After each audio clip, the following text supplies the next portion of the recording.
Ano? Gusto mo pang masaktan ka bago ka magtino? Ha? Yung ba gusto mo? Tay, kung sasaktan niyo ako, nanayos na lang ako dito sa bahay. Kasi lagi niyo akong papagalitan. Ganun ba gusto mo? O sige, lumayas ka! Huwag kang babalik dito, ha? Tawan mo siya, Juliet! Lumayas ka dito! Layas! Yaan mo siya! Tignan natin kung kaya niyang buhayin sarili niya. Ako pa talaga ang pagmamalayan ng anak mo, ha?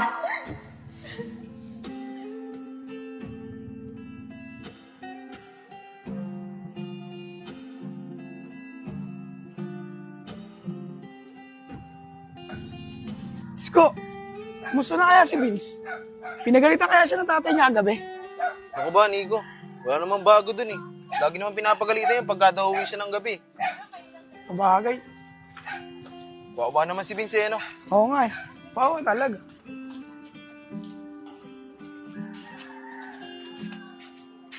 Oh, ito na pala si Enchong eh. Chong, Chong, wala. Aga mo nagisingin ah.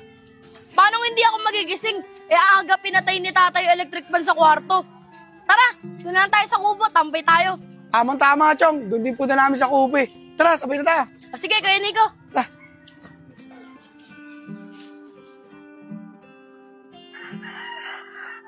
Oh, Kuya Nico, di ba si Vince yun? Oo nga no, si Vince nga yun. mga tol, tara, lapitan natin si Vince. Wawa naman. Sigurado ako, hindi yan pinapasok ng tatay niya kagabi. Kaya dyan natulog. Kaya nga, Isko eh. Tara na. Tara, lapitan natin. Tara.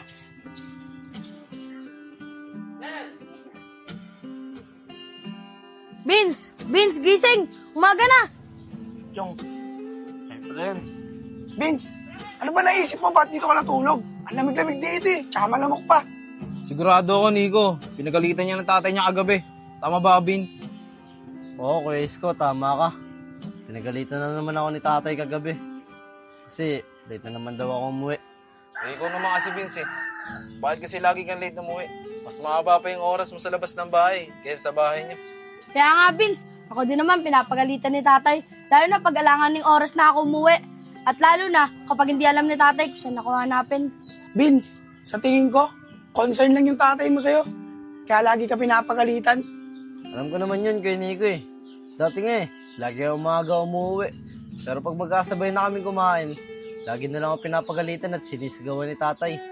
Kaya mas pinili ko na lang umuwi ng alangan ng oras para hindi ko maabot na si tatay nagising at para di niya ako mapagalitan. Alam mo, Vince, hindi naman siguro magagalit yung tatay mo eh kung wala kang ginagawang masama.